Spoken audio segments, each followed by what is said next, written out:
Hello hello hello hello बच्चों, राधे राधे। कैसे हो? बढ़िया हो? मस्त हो? चलो, कुछ नया दिख रहा है? सर, सुबह वाली क्लास में आपका चेहरा सही नहीं दिख रहा था, पीछे बोर्ड सही नहीं दिख रहा था, ऐसा लग रहा था कि सर ने नया सेटअप करने के बाद में भी बहुत सारी कमियां दिख रही थी। वो कमियां किस लिए थी बेटा कि ओबीएस की सेटिंग करना मैं भूल गया था। एचडी की सेटिंग नहीं कर पाया, लाइट की भी सेटिंग नहीं कर पाया, जिससे लग रहा था कि बिल्कुल सर जो है वो अंधेरे में क्लास ले रहे थे। ऐसा नहीं है, अब बिल्कुल प्रॉपर तरीके से कर चुके हैं। चलो, तो स्टार्ट करते हैं। देखिए, क्या चीज हम लोग पढ़ चुके हैं और क्या चीज आगे मैं बताने वाला हूं उसके बारे में बात करते हैं। देखिए प्यारे बच्चों, मॉर्निंग में हम लोगों ने सबसे पहले सिलेबस के बारे में डिस्कस किया और सिलेबस के बाद में कौन कौन से चैप्टर्स है वो बताया मैंने सिलेबस के अंदर, और उसके बाद में हमको कौन सा चैप्टर पढ़ना है ये भी बता दिया।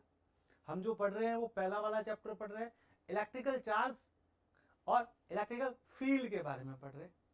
और इलेक्ट्रिकल चार्ज के अंदर हमने सबसे पहले बेसिक बात की थी कि इलेक्ट्रिकल चार्ज क्या होता है और उसकी क्या क्या प्रॉपर्टी है वो देखा, और इलेक्ट्रोस्टैटिक कंडीशन क्या होती है और इलेक्ट्रोडायनामिक कंडीशन क्या होती है, ये चीजें हम लोगों ने देखी। एक सेकेंड,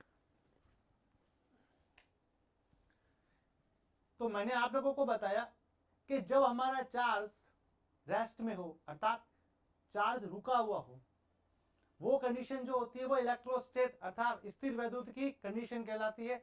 और जब चार्ज हमारा मोशन में होता है तो वो इलेक्ट्रोडायनामिक या करंट इलेक्ट्रिसिटी कहलाती है। ये चीज हम लोगों ने डिस्कस की। आई ना बात समझ में? चलो एक सेकंड रुकिएगा, एक और चीज कर लेता हूं।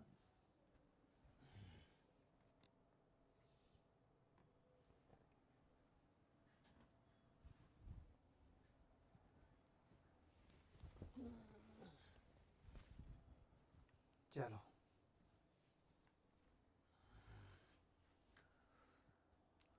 थोड़ा सा गर्मी ज़्यादा लग रहा है, इसको सेट कर लेते हैं फिर स्टार्ट करते हैं हम लोग अच्छे से।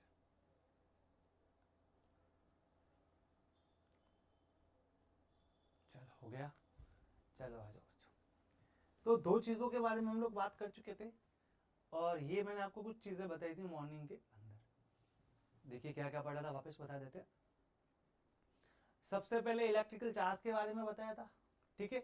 क्या बताया था कि हमारा जो चार्ज है आप लोग रेस्ट पे चार्ज होगा उसकी बात करेंगे, ठीक है। फिर बताया मैंने कि इलेक्ट्रॉन नाम क्यों दिया गया, ये भी बताया था मैंने। इस वाले वर्ड से बताया था कि नहीं बताया था? इस वाले वर्ड से बताया था। चलो, उसके बाद देखो और क्या क्या चीजें थी। तो फिर हम लोगों ने कुछ इस तरीके से फिनोमिना देखे थे, अलग अलग। मैंने आप लोगों को फिनोमिना की पिक्स बताई थी। सबसे पहले देखो, इस तरीके से किसी चीज को टच किया था, उसके बाल खड़े हो गए थे। एक ये वाली चीज बताई थी और एक ये वाली चीज बताई थी। इन केसेस में क्या हुआ ये मैंने आपसे पूछा भी था। फिर एग्जैक्टली हमने चीज के बारे में बात की। तो मैंने बोला कि कोई भी बॉडी है और उसके सरफेस पे अगर हम चार्ज दे तो वो चार्ज लगभग क्या होगा, रुका हुआ माना जाएगा, ठीक है। और उसके बाद में अगर कोई चीज है और उसकी बॉडी के अंदर चार्ज मूव कर रहा है तो वो इलेक्ट्रोडायनामिक कंडीशन है। और इलेक्ट्रोस्टेट की कंडीशन क्या है कि चार्ज जो है वो रुका हुआ है। यही चीज हम लोग डेफिनेटली कहे तो कितनी बार देख चुके, ये मैंने आपको बताया था मॉर्निंग के अंदर। फिर वही चीज के कॉपर का वायर लिया, उस कॉपर के वायर के अंदर इलेक्ट्रॉन का मोशन बताया, कहां से कहां हो रहा है। और जब इलेक्ट्रॉन का मोशन हो रहा है अर्थात चार्ज का मोशन हो रहा है, और जब चार्ज का मोशन हो रहा है उस केस को हमने क्या कहा था, करंट इलेक्ट्रिसिटी या इलेक्ट्रोडायनामिक कंडीशंस के बारे में बात की थी हम लोगों ने इस तरीके से। तो बड़ा बड़ा डिफरेंस क्या बताया था, यही था कि इसमें चार्ज जो है वो स्टेशनरी रहेगा और इसमें चार्ज जो है वो मोशन में रहेगा। ये चीज मैं आप लोगों को बता चुका था। चलो, कंसेप्ट भी बताया था मैंने काफी चीजें। देखिए चार्जेस के बारे में क्या क्या बताया। तो सबसे पहले बताया कि चार्ज जो होता है वो कंजर्व होता है कि नहीं होता रहे, कि जो चार्ज का मान इनिशियल कंडीशन में है वही चार्ज का मान हमको फाइनल कंडीशन में भी मिलना चाहिए। अरे मिलना चाहिए कि नहीं मिलना चाहिए बच्चों? मिलना चाहिए। तो ये बात हम लोगों ने की थी। उसके बाद में चार्ज किसके लाइक होता है, यहाँ कैसा होता है, तो मैंने बोला चार्ज जो होता है वो मास के लाइक यानी कि द्रव्यमान जैसा होता है, ये भी मैंने आप लोगों को बताया था। ठीक है, फिर चार्ज की नेचर कैसी बताई थी, एडिटिव। एडिटिव नेचर का मतलब है कि जैसे हम लोग नंबर को जोड़ते हैं उसी तरीके से हम लोग चार्ज को भी जोड़ सकते हैं, और जो नेट चार्ज होता है वो इंडिविजुअल चार्जेस के सम के बराबर होता है। ये भी बात बताई थी कि नहीं बताई थी, बोलो बेटा, बताई थी ना, तो इतना क्यों सोच रहे हो, ये चीज हम पढ़ चुके हैं, ये वापस मैं आप लोगों को रिवाइज करवा रहा हूँ। और सबसे पहली चीज बताई थी, अगर चार्जेस को कुछ डिस्टेंस पे पास में रखा जाए तो इलेक्ट्रिकल फोर्स का अनुभव करता है, और यही प्रॉपर्टी इसको क्या बनाती है, चार्ज बनाती है। इतनी बातें हम लोग कर चुके थे। एक चीज और बताई थी आप लोगों को पता हो तो, ये वाली, ठीक है।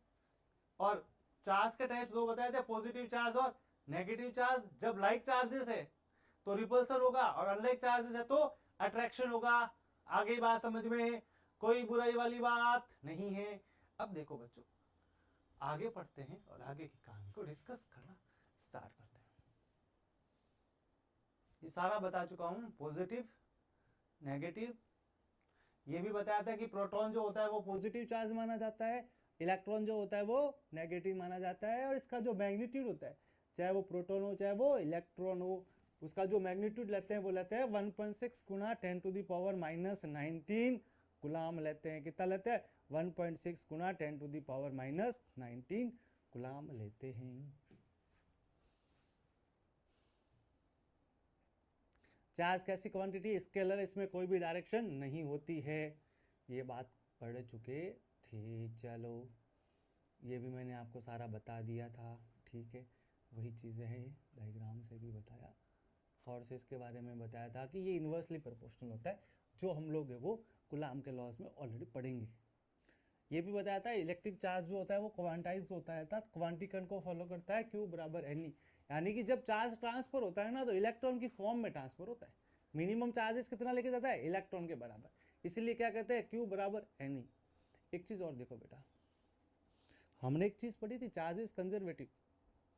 चार्ज इज कंजर्वेटिव का मतलब क्या होता है कि चार्ज को कभी भी आप जो है ना क्रिएट नहीं कर सकते और कभी भी डिस्ट्रॉय नहीं कर सकते। चार्ज नेवर क्रिएटेड और charge never destroyed, only transform from one body to another body. Charge जो होता है वो एक बॉडी से दूसरी बॉडी में ट्रांसफर किया जाता है, इस बात का ध्यान रखना मेरे बच्चों। आगे बात प्यारे बच्चों समझ में आ गई सर, तो थोड़ा आगे बढ़ते हैं। ये भी बोला था कि चार्ज हमेशा इनवेरिएंट होता है, मोशन के अंदर जो चार्ज की वैल्यू होगी वही रेस्ट के अंदर होगी। चलो, फिर बताया था कि कर्व सरफेस में चार्ज डेंसिटी क्या रहती है, ज़्यादा, किसके कंपेयर में, फ्लैट सरफेस के कंपेयर में। ये चीज़ भी हम लोगों ने पढ़ी थी। चलो थोड़ा सा आगे बढ़ते हैं, क्वेश्चंस किए थे हम लोगों ने कुछ अच्छे से। चलो, सब कुछ दिख रहा है ना, चलो चलो चलो, अब हम लोग यहाँ से शुरू करेंगे बेसिक प्रॉपर्टीज, कुछ और बात करेंगे, कुछ और इसके जो है वो गुण पढ़ेंगे हम लोग, तो कुछ और गुण धर्म के बारे में बात करने वाले हैं आवेश के। तो देखिए बच्चों, अब हम लोग चार्जेस के कुछ और प्रॉपर्टीज क्या क्या होती है उनके बारे में डिस्कस करेंगे और उनके बारे में बात करने वाले हैं। तो देखिए, सबसे पहले कौन सी बात करेंगे उसके बारे में बताते हैं। मैं आपको बता चुका हूं कि चार्जेस जो होते हैं वो दो टाइप के होते हैं। इन्होंने क्या बात लिखवाई कि we have seen that there are two type of charges. Charges जो होते हैं वो कितने प्रकार के होते हैं, दो प्रकार के। दो प्रकार के कौन कौन से, एक होता है पॉजिटिव और एक होता है नेगेटिव। और इन दोनों का इफेक्ट जो होता है, इन दोनों का जो इफेक्ट होता है वो एक दूसरे को कैंसिल कर देता है, यानी कि एक दूसरे को खत्म कर देता है। ये भी ध्यान रखना कि चार्जेस के जो इफेक्ट आते हैं एक दूसरे को लेके, कि भाई चार्ज कैसा है, दो प्रकार का, कौन कौन सा, एक पॉजिटिव चार्ज है तो दूसरा नेगेटिव चार्ज है, और इन दोनों का इफेक्ट एक दूसरे को देख के क्या हो जाता है, कैंसिल। क्या रे बच्चा, कैंसिल हो जाता है। ये हम लोगों ने प्रॉपर्टी के बारे में बात इसकी आगे की बात करते हैं। देखिए ये बहुत अच्छी बात बोली है कि पॉइंट चार्ज क्या होता है। सीधी सी बात बता दूं, हमारे लिए सन जो है वो कैसा है, बड़ा ऑब्जेक्ट है या पॉइंट? पॉइंट।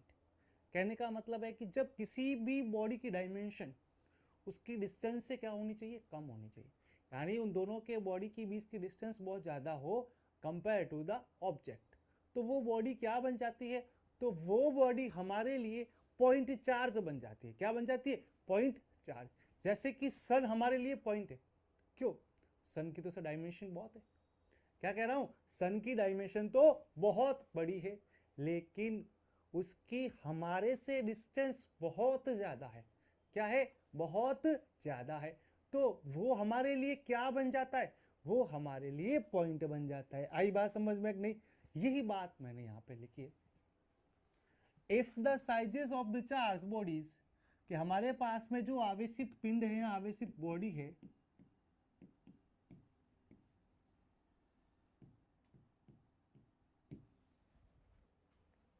उसकी डायमेंशन बहुत ज़्यादा स्मॉल होती है। किसके कंपेयर में?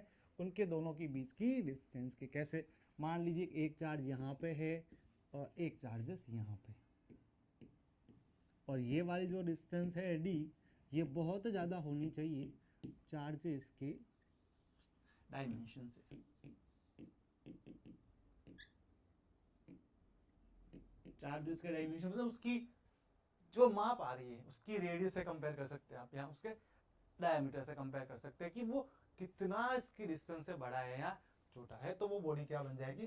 Point charge. सर हिंदी वाले को क्या कहेंगे? Point charge. हिंदी वाले सुन लो, पॉइंट चार्ज को क्या कहा जाएगा?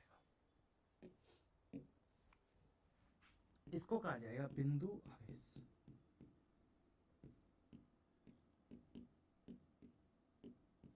क्या कहा जाएगा? बिंदु आवेश कहा जाएगा। चलो ये बात हमने कर ली।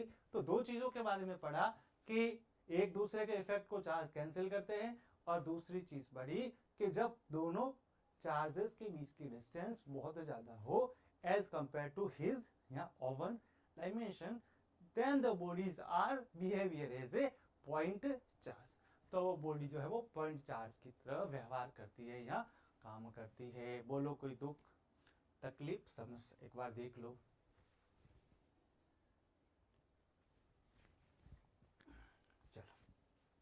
बार अच्छे से देख लो, कोई परेशानी हो तो बता देना मेरे को। आप आराम से सारी चीजें पढ़ के वैसे डाउट में शाम को मिलेंगे डाउट लाइव में, तो आराम से पूछ लेना।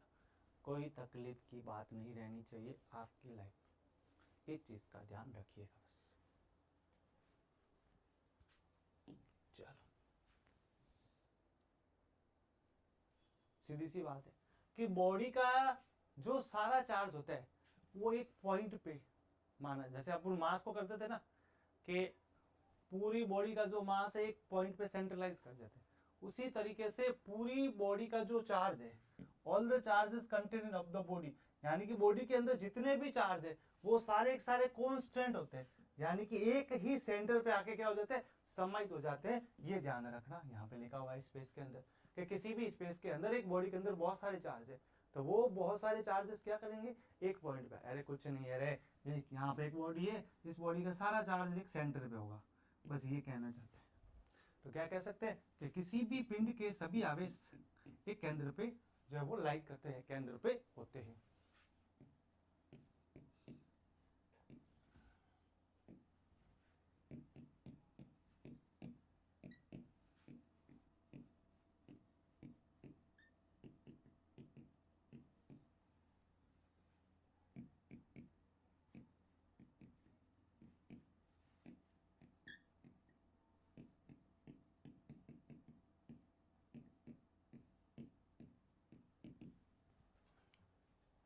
तो ये तीन चीजें हम लोगों ने पढ़ी कि एक तो एक दूसरे का इफेक्ट कैंसिल हो जाएगा, पॉइंट चार्जेस क्या होंगे, और उसके बाद में जो सारा का सारा चार्ज है वो एक पॉइंट पे आ जाएगा, और वो सेंटर होता है, वो आपको पहले से पता है।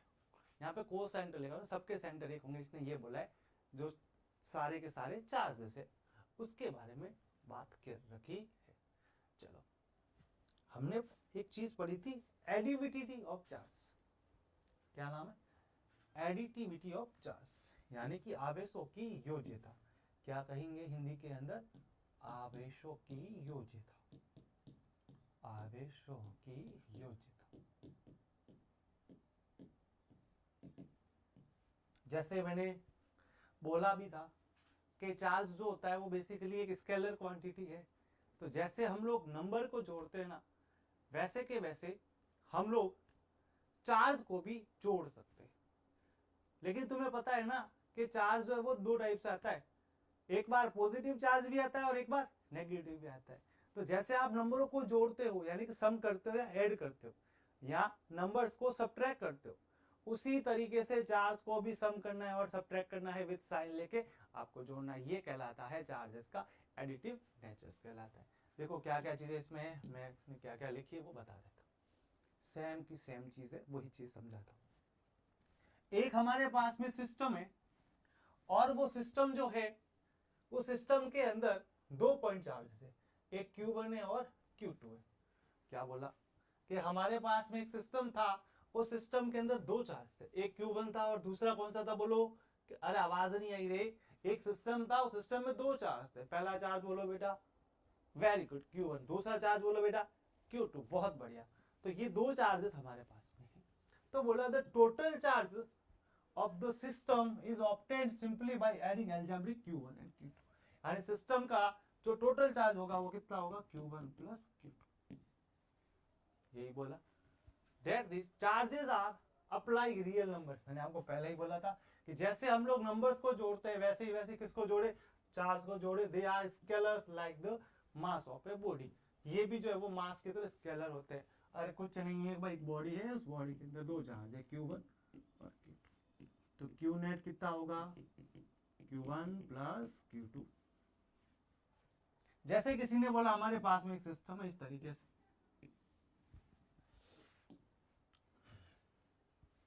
और इसके अंदर -2 coulomb plus 4 coulomb plus 5 coulomb और -3 कूलम, चार चार्ज प्रेजेंट। और मैं यहाँ पे फाइंड करना चाहता हूँ नेट चार्ज। क्या फाइंड करना चाहता हूँ? Net charge. तो हम लोग अच्छे से जानते हैं कि जो नेट चार्जेस होता है वो इंडिविजुअल चार्जेस के सम के बराबर होता है कि नहीं होता है रे? बोलो भाई। जो नेट चार्जेस हम लोग निकालेंगे वो क्या करेंगे? इंडिविजुअल चार्जेस के सम के बराबर निकालेंगे। तो क्या हो जाएगा? -2 coulomb plus 5 coulomb plus 4 coulomb -3 coulomb. Sum जोड़ना, जैसे नंबर्स को जोड़ते हो, चाहे वो पॉजिटिव हो चाहे वो नेगेटिव। यहाँ डायरेक्टली देख लो, 5 और 4 कितने हो गए? 9, 3 और 2 कितने हो गए? 5। तो कितना बचा? 4 कूलम बचा होगा। 3, 2, 5, 4 कूलम बचा।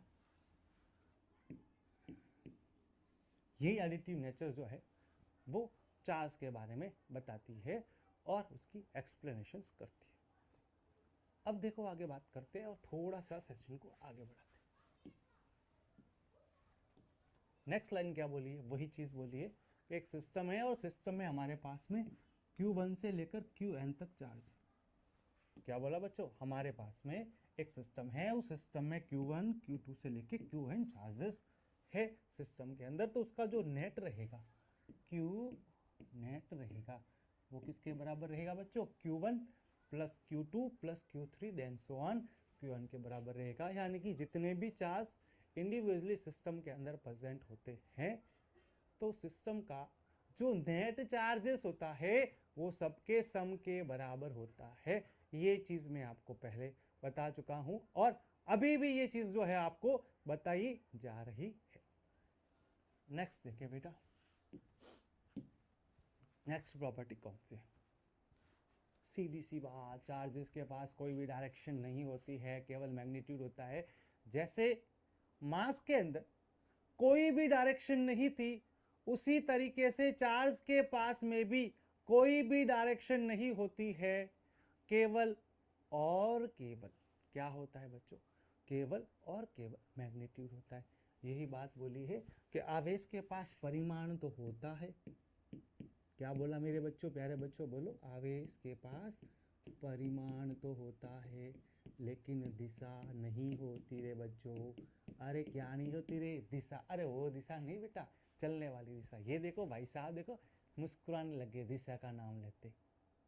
अरे भाई साहब, दिशा मतलब डायरेक्शन चलने वाली, समझे बेटा? ठीक है, चलो बच्चों, यहाँ तक कोई समस्या, कोई तकलीफ हो तो बता दीजिए, हम थोड़ा सा आगे सेशन को बढ़ाते हैं।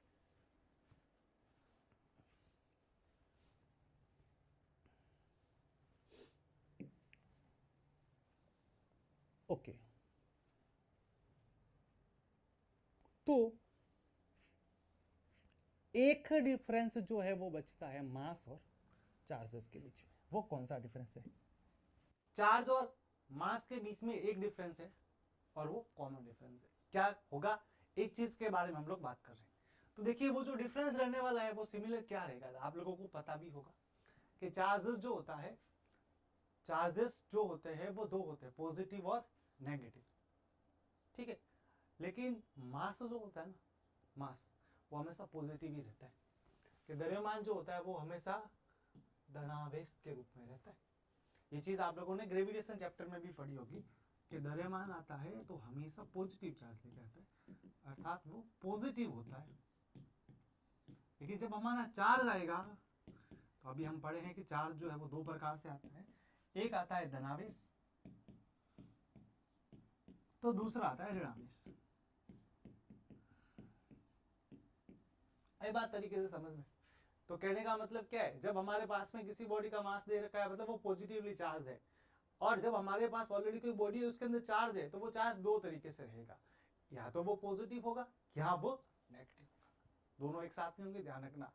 और दोनों एक साथ हो गए तो बॉडी कैसी हो जाएगी, न्यूट्रल हो जाएगी, ये भी ध्यान रखेगा। तुम्हारी तरह न्यूट्रल कुछ आता जाता नहीं है ना, सही बात है ना, सही बोल रहा हूँ, हंस क्या रहे हो, बड़े दांत निकाल रहा है ये देख, अरे सही बात बोल रहा हूँ क्योंकि तुम्हारा पढ़ने का मन तो कितना होता है, छुट्टियां चल रही है और छुट्टियों में मैंने क्लासें लगा दी, और देखो कितनी पढ़ाई कर रहे हो तुम लोग अच्छे से, और किस तरीके से कर रहे होंगे सब पता है मेरे को, ठीक है ना, बताओ मत मेरे को। चलो,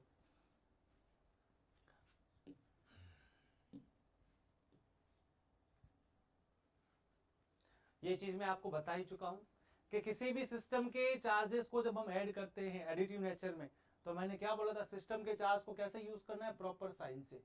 यानी कि प्रॉपर साइन का मतलब है, अगर आप चार्जेस को जोड़ रहे हो तो पॉजिटिव चार्ज को पॉजिटिव सिंबल से और नेगेटिव चार्जेस को नेगेटिव सिंबल से जोड़ना है। ऐसा मानिए कि हमारे पास में दो चार्ज है, एक प्लस Q1 है और एक माइनस Q2 है। तो सिस्टम का जो नेट चार्ज आप निकालोगे उस समय आपको क्या करना है बच्चों, उस समय इसका सिंबल पॉजिटिव है तो प्लस Q1 लिखिएगा, इसका सिंबल नेगेटिव है तो माइनस Q2 लिखिएगा। देखो आपकी तरह इसने भी काम करना बंद कर दिया, ये भी न्यूट्रल हो चुकी है, ठीक है, इस तरीके से। तो प्लस Q1 माइनस Q2, यानी कभी भी चार्ज को ऐड करे तो हमेशा ध्यान रखें उसका जो प्रॉपर साइन है उस प्रॉपर साइन के साथ में चार्ज को ऐड करना है, इस बात का ध्यान रखना है बच्चों। आगे ही बात समझ में? चलो बच्चों बहुत बढ़िया, और आगे बढ़ते हैं और बातें करते हैं। चलो, जैसे कि आपके पास में एग्जांपल आ चुका है, for examples the total charge of A system containing 5 charges. एक हमारे पास में सिस्टम है और सिस्टम के पास में 5 चार्ज है, +1 +2 +3 +4 and 5 in some arbitrary units के अंदर। तो इसका जो नेट रहेगा वो कितना आ जाएगा, 15, और वो भी सेम यूनिट में आएगा। भाई कुलाम को जोड़ोगे तो कुलाम के अंदर नेट चार्ज आएगा, और वहां पर थोड़ी कुछ अलग आ जाएगा तुम्हारे हिसाब से, जिंगूर के हिसाब से, देखो अपना खुद का सिंबल ले रहा है, ऐसा थोड़ी होने वाला है। तो जो आप यूनिट ऐड कर रहे हो सेम यूनिट में ही आएगा, ठीक है ना, फंडामेंटल लॉ पता है ना, हम लोग पढ़ते हैं सबसे पहले फर्स्ट चैप्टर के अंदर, तो ये ध्यान रखना।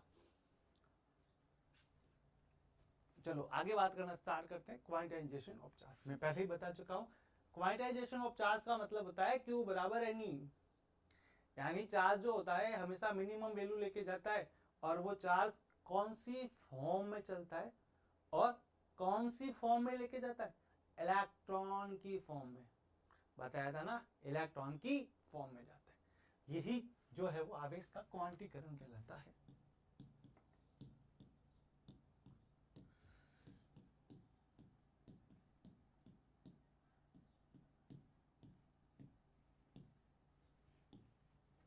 देखो वही चीज लिखी है जो मैंने आपको पूरा बताया था, यहाँ पे लिख देता हूँ।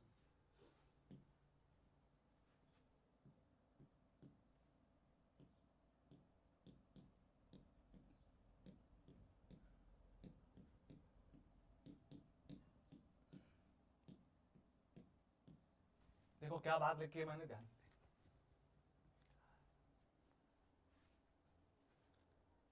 बोला था मैंने, वही लिखा हुआ है। कुल मिला के इसने लिखा है Q बराबर N।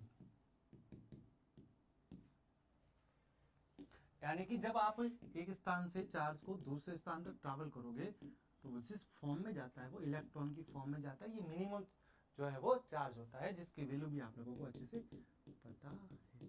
तो यही लाइन लिखी हुई है। Experimentally it is established that all free charges are integral multiple of a basic unit of a charge denoted by e. यानी जो है वो एक इंटीजर होते हैं मल्टीप्लिकेशंस ऑफ इलेक्ट्रॉन का। ये मैं आपको पहले ही बता चुका हूं और यही चीज हम लोगों ने वापस पढ़ी है। जो चीजें पढ़ रहे हैं ना वो पहले ही मैं बता चुका हूं। नई चीज एक भी अभी तक नहीं आई है जो मैंने आपको पहले नहीं बताई गई हो। आ गई बात समझ में बच्चों? चलो अब थोड़ा सा कहानी को आगे बढ़ाते हैं और कुछ नई चीजें लेके आते हैं और आगे की स्टडी के बारे में बात करते हैं। चलो बहुत अच्छा, बहुत बढ़िया, काफी सारी चीजें। अब देखो किसी भी बॉडी के अंदर चार्ज क्यू है वो कैसे बताया जाता है, ये भी मैंने आपको कुछ देर पहले अभी लिखा हुआ था। क्यू बराबर एन, क्यू बराबर प्लस माइनस एन ही रहेगा। तो क्यू क्या हो जाएगा, कितने चार्ज जो है वो ट्रांसफर हुए, चार्ज कितना ट्रांसफर हुआ है, और ये नंबर ऑफ चार्ज कितना है, और ये इलेक्ट्रॉन का चार्ज। ये होता है क्यू बराबर एन। और यहाँ पे जनरली क्वेश्चन जो पूछा जाता है वो एन निकालने का पूछा जाता है, और कभी कभी ये भी पूछा जाता है कि कौन सा चार्ज ट्रांसफर हो सकता है। तो उस केस में ध्यान रखना, उस केस में जब आंसर निकालते हैं ना तो एन इंटीजर आना चाहिए। यही चीज और यही कहानी हम लोग करते। तो ये हम लोगों ने बात की क्वांटाइजेशन ऑफ चार्ज, जहां पे Q बराबर 1 भी हो सकता है, Q बराबर 2 भी हो सकता है, और Q बराबर लास्ट में जाके जो आता है वो N ही आता है बच्चों। आगे बात समझ में मेरे प्यारे बच्चों, प्यारे जिम गुरु। चलो बच्चों आगे थोड़ी सी बात करते हैं और थोड़ा सा डिस्कशन आगे बढ़ाते। चलो अब हम बात करेंगे उस चीज के बारे में, बात करते कि बेसिक यूनिट क्या होती है चार्ज की फॉर इलेक्ट्रॉन और प्रोटॉन केस। कि जब चार्ज इलेक्ट्रॉन की फॉर्म में यानी कि माइनस ई की फॉर्म में या प्रोटॉन प्लस ई की फॉर्म में जाता है तो उसकी बेसिक यूनिट क्या होती है तो बताने की जरूरत है नहीं, ठीक है।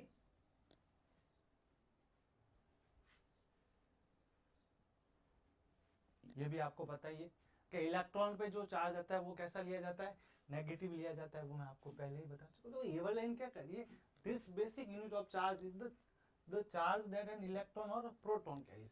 इसकी जो यूनिट आती है वही आती है जो इलेक्ट्रॉन और प्रोटॉन की चार्ज की, कुल मिला के चार्ज की यूनिट वही लेनी है जो हमारे पास होती है। और बेसिकली हम लोग क्या लेते हैं, कूलाम लेके चलते हैं ना, तो वही यहाँ पे बात कह रहा है और कोई भी नई बात यहाँ पे आपको नहीं बताई जा रही। चलो बच्चों आगे देखें मेरे प्यारे बच्चों। चलो ये भी मैं बता चुका हूं कि इलेक्ट्रॉन का जो चार्ज रहेगा वो माइनस ही रहेगा और प्रोटॉन का चार्ज होगा वो क्या रहेगा, प्लस ई। यानी कि जब हम इलेक्ट्रॉन के चार्ज की बात करेंगे तो माइनस ई से डिनोट करेंगे, और जब हम प्रोटॉन के चार्ज की बात करेंगे तो प्लस ई से डिनोट करेंगे। ये चीज भी आपको पहले बता दी गई। चलो अब देखते हैं नई चीज के बारे में क्या लिखा हुआ है। ध्यान से पहले पढ़ लो आप लोग, फिर मैं समझाता हूं। बता चुका हूं, कोई नई बात नहीं है, ठीक है।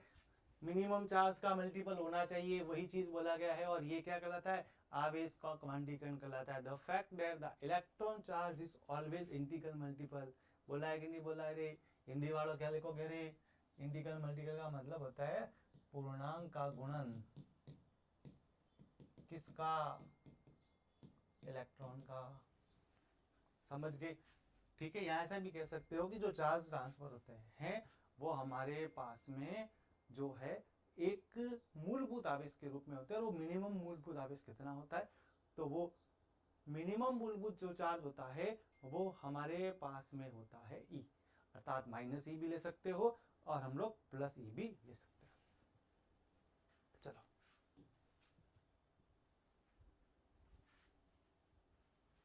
चलो बहुत अच्छी बात बोली है।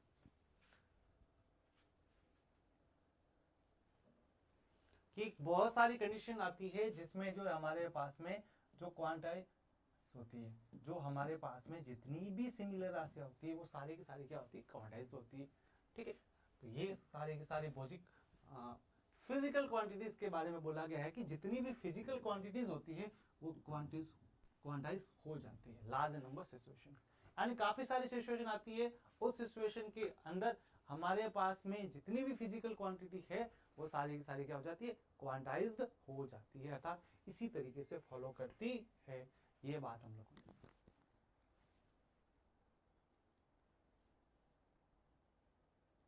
ये कहानी किसने स्टार्ट की थी, तो ये फैराडे साहब की कहानी है, ये भी ध्यान रखना। The quantization of charge was first suggest by the experimental law. ये एक नियम से प्रैक्टिकली बताया गया था। कौन सा लॉ था, इलेक्ट्रोलाइसिस से, जिसको डिस्कवर किया था फैराडे। यानी ये जो हमारे पास में क्वांटाइज ऑफ चार्ज आता है ना, बेसिकली फैराडे साहब का दिया हुआ है, और ये सारी करामात उन्होंने की है फैराडे साहब ने। तो उसके कारण ही हम जो है वो एक्सपेरिमेंट उन्होंने किया, और उस एक्सपेरिमेंट से जो एक्सपेरिमेंटल लॉ बना इलेक्ट्रोलाइसिस का, उसके हिसाब से उन्होंने बताया कि चार्ज जब भी ट्रांसफर होगा तो एक मिनी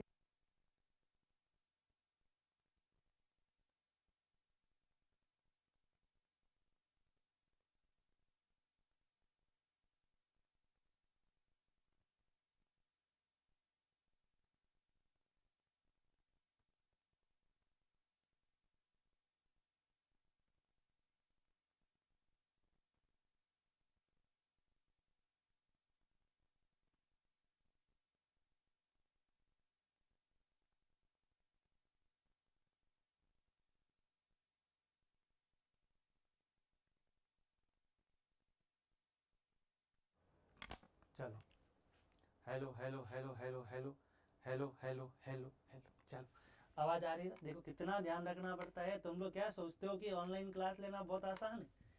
अरे कोई आसान नहीं, एक एक चीज का ध्यान रखना पड़ता है, और कब कौन सी चीज कौन सी घटना हो जाती है पता नहीं चलता। तो हम क्या बात कर रहे थे कि फैराडे साहब ने जो अपना प्रैक्टिकली कहानी लिखी थी इलेक्ट्रोलाइसिस की, वहीं से क्वांटाइजेशन ऑफ चार्ज का डिस्कवर हुआ। यही बात हमने बोली और यही बात समझाई। जितना बताया, जितना पढ़ाया, उतना समझ आया। कोई दुख, कोई तकलीफ, कोई समस्या वाली बात नहीं है। थोड़ा सा आगे देखते हैं और देखिए क्या लिखा है। ये एक्सपेरिमेंट जो है वो पहले ही डेमोस्ट्रेट हो गया था मिलिकन से। मिलिकन का जो ऑयल एक्सपेरिमेंट पढ़ते हैं ना, तो मिलिकन के ऑयल एक्सपेरिमेंट से पहले ही डेमोस्ट्रेट कर दिया गया था, लेकिन प्रैक्टिकली हमारे फेराडे साहब ने इसको डिस्कवर किया था। ये भी ध्यान रखना। और ये कहानी कब की है, 1912 की कहानी है, ये भी ध्यान रखिएगा। चलो अब हम बात करते हैं अच्छे से और थोड़ा सा समझाते हैं, और समझाने की कहानी के बारे में पढ़ते हैं। एक सेकंड, क्या हो गया रे? चलो चलो चलो चलो जल्दी से चलो।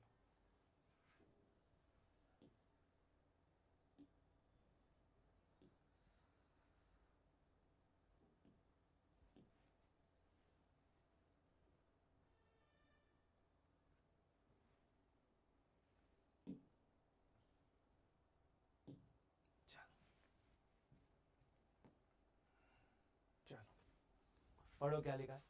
इन द इंटरनेशनल सिस्टम, यानी कि जो ऐसा ही सिस्टम था उसके चार्ज की यूनिट क्या बनाई इन्होंने, गुलाम बनाई। क्या बनाई? गुलाम। मैंने बोला था आगे बताऊंगा। तो चार्ज की जो यूनिट होती है वो क्या होती है, गुलाम होती है। इस चीज का ध्यान रखना है आप लोगों को। तो ये यहाँ पे इसकी यूनिट के बारे में बात की गई, तो इसकी यूनिट क्या बनाई गई है, गुलाम बनाई गई है। क्या बनाई गई है? गुलाम, जिसका सिंबल क्या होता है, उसका सिंबल सी होता है। क्या होता है बच्चों? सी होता है। यानी कि हमारे पास में ऐसे सिस्टम के अंदर चार्ज की जो यूनिट है वो हमारे पास में गुलाम है। ध्यान रखना। अरे समझ गए ना? तो फिर घबरा गए रहे।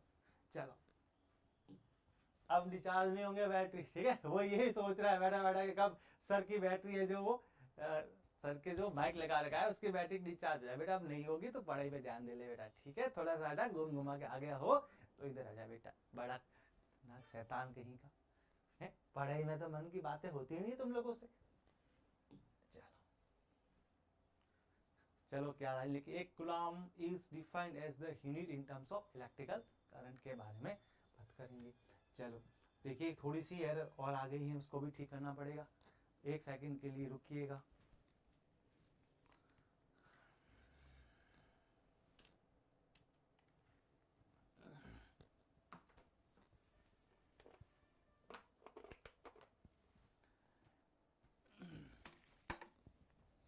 चलो चलो चलो चलो चलो ठीक है, एक सेकंड।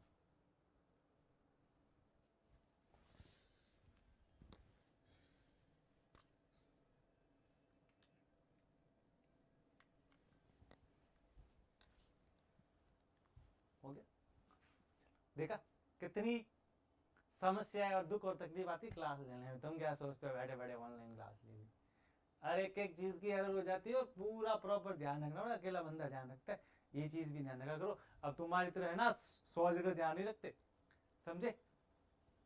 चलो कहाँ थे हम लोग, चलो ये देखो इन्होंने क्या बोला, एक बात बोलिए, एक coulomb is defined as unit in terms of the electrical current. अब हम जो इसको इलेक्ट्रिकल करंट की टर्म्स में डिफाइन कर रहे हैं कूलम को, तो इन्होंने बोला इस डेफिनेशन के अकॉर्डिंग एक कूलम जो होता है वो क्या होता है। तो जैसे आप लोगों को पता होगा Q बराबर IT होता है, पढ़ा है 10वीं क्लास में Q बराबर IT, नहीं पढ़ा होगा, नहीं पढ़ा हो तो ध्यान रखना ना कि 1 एम्पियर जब हमारे पास में करंट फ्लो हो जाए, कितनी 1 एम्पियर 1 सेकेंड के अंदर, तो वो हमारा क्या बनता है, वो हमारा जो है वो 1 एम्पियर की डेफिनेशन बनाता है कूलम की टर्म्स में। इन्होंने ये बोला in terms of this definition 1 coulomb is the charge flowing through a wire is 1 ampere, के जो चार्ज फ्लो हो रहा है वायर के अंदर वो कितना हो रहा है 1 ampere. In this system the value of the basic unit if charge इस, तो उस समय उसकी यूनिट क्या हो जाती है, तो इसकी यूनिट होती है ये E बराबर 1.6 गुना 10 टू द पावर -19 कूलम। यानी कि इन्होंने कहा है कि जब हमारे पास में 1 एम्पियर करंट फ्लो होगी उस केस में चार्ज का मान कितना चार्ज फ्लो होगा, तो जो चार्ज फ्लो होगा वो इलेक्ट्रॉन के बारे में, क्योंकि हम लोग को पता है वायर में कौन फ्लो होते हैं, इलेक्ट्रॉन ही तो फ्लो होते हैं, और इलेक्ट्रॉन फ्लो हो गए तो Q बराबर IT था। आपने क्या किया, इसको भी 1 कर दिया, इसको भी 1 कर दिया, बचा कितना 1 कूलम, और 1 कूलम कौन ट्रांसफर 1 इलेक्ट्रॉन के बराबर, जिसकी वैल्यू अभी पढ़ के आए 1.6 गुना 10 टू द पावर -19 कूलम रहेगा, ये ध्यान रखना, ठीक है। अच्छी और थोड़ी कॉम्प्लिकेट बात है। चलो अगर हम लोग यहाँ पे एक चीज और निकालना चाहे तो कि यहाँ पे नंबर ऑफ चार्ज कितने होंगे, तो ध्यान रखना कि 1 कूलम जब चार्ज फ्लो होता है ना, कितना 1 कूलम चार्ज फ्लो होता है, उस समय जो हमारे पास में नंबर ऑफ इलेक्ट्रॉन आते हैं वो आते हैं 6.25 तो 10 टू द पावर 18। कैसे करोगे रे, n बराबर क्या होता है Q बाई अभी पढ़ा है, Q का मान 1 और 1.6 गुना 10 to the power -19 coulomb charge की वैल्यू डिवाइड कर दो मिल जाएगा, समझ के। सर यूनिट बेटा अमाउंट पूछ रहा है तो यूनिट नहीं होनी है, ध्यान रखना अच्छे से मेरे प्यारे बच्चे झिंगूर, समझ गया बात को। चलो नेक्स्ट आ जाओ। In electrostatic charges of this large magnitude are seldom, यानी कुल मिला के कह रहा है कि हम बड़े बड़े चार्ज को पढ़ नहीं पाते हैं, इसीलिए हम जो है वो चार्ज को माइक्रो कूलम में पढ़ते हैं, ये भी ध्यान रखना, यहाँ मिली कूलम में भी पढ़ते हैं। In electrostatic charges of this large magnitude are seldom encountered and hence we use smaller unit. हम जो है वो चार्जर की स्मॉलर यूनिट यूज करते हैं, या तो माइक्रो कूलम यूज करेंगे या मिली कूलम यूज करेंगे। आगे बात समझ में कि नहीं, अच्छे से क्लियर हो गया। चलो बच्चों थोड़ा सा आगे कहानी को और बढ़ाते हैं और थोड़ी सी मिलने मिलाने की बातें करते हैं। If the protons and electrons are only basic charge in the universe, all the observable charge have to be integral multiple of electrons। यही बात मैंने आपको पहले ही बोली थी कि जितने भी हमारे यूनिवर्सल के अंदर चार्जेस है, बेसिक चार्जेस मानेंगे वो प्रोटॉन और इलेक्ट्रॉन को मानेंगे, और जितने भी हम ऑब्जर्व चार्ज लेंगे वो सारे के सारे क्या होंगे, इंटीग्रल मल्टीपल ऑफ इलेक्ट्रॉन्स होंगे। ये बात पहले भी बोला हुआ है, अभी क्वांटाइज ऑफ चार्ज से बात कर रही है, ध्यान रखना। चलो इफ ए बॉडी, देखो एक बॉडी है, उस बॉडी के पास में n1 इलेक्ट्रॉन है, कितने इलेक्ट्रॉन है n1, और प्रोटॉन कितने है उसके पास में n2, तो टोटल अमाउंट कितना हो जाएगा चार्जेस का। तो देखिए एक बॉडी थी, उस बॉडी के अंदर इलेक्ट्रॉन कितने थे, ये इलेक्ट्रॉन है और ये प्रोटॉन है, इसकी संख्या कितनी है n1, इसकी कितनी n2। अभी बड़ा चार्ज क्या होता है Q बराबर Ne, तो इसका चार्ज क्या बनेगा n1 ही बनेगा, इलेक्ट्रॉन है तो क्या बनेगा माइनस n1 ही, और प्रोटॉन है तो n2 ही। तो जब आप इसका Q नेट निकालेंगे तो क्या आएगा माइनस n1 ही प्लस n2 ही, तो ये क्या बन गया n2 माइनस n1 2 ही। नेट चार्जेस आ गया कि नहीं आ गया। तो सारी चीजें वही है, कुछ नया नहीं कर रहे यहाँ पे, ये ध्यान रखना बेटा। चलो थोड़ा फास्टली करेंगे हम और आगे बढ़ो। n और n2 क्या बता रहे हैं, इंटीजर का डिफरेंस बता रहे हैं, आगे बात समझ में। चलो सेम चीज बोली गई है कि चार्जेस जो होता है बॉडी में ऑलवेज इंटीग्रल मल्टीपल होता है इलेक्ट्रॉन का, और इसको इंक्रीज भी करना है ना तो वापस इसी ई की टर्म से इंक्रीज होगा, जितने इलेक्ट्रॉन वापस उसके अंदर गहन होंगे उसके अकॉर्डिंग जो है ये चीज इंक्रीज होगी, ये भी ध्यान रखिएगा। चलो the step size is however very small because at the macroscopic level, सीधी सी बात है, पहले ही बता चुके हैं कि हम लोग जो वो चार्जेस की बहुत छोटी अमाउंट को पढ़ते हैं जो हम लोग माइक्रो कूलम में लेते हैं, ये भी ध्यान रखना। मैक्रोस्कोपिक लेवल पे बात करते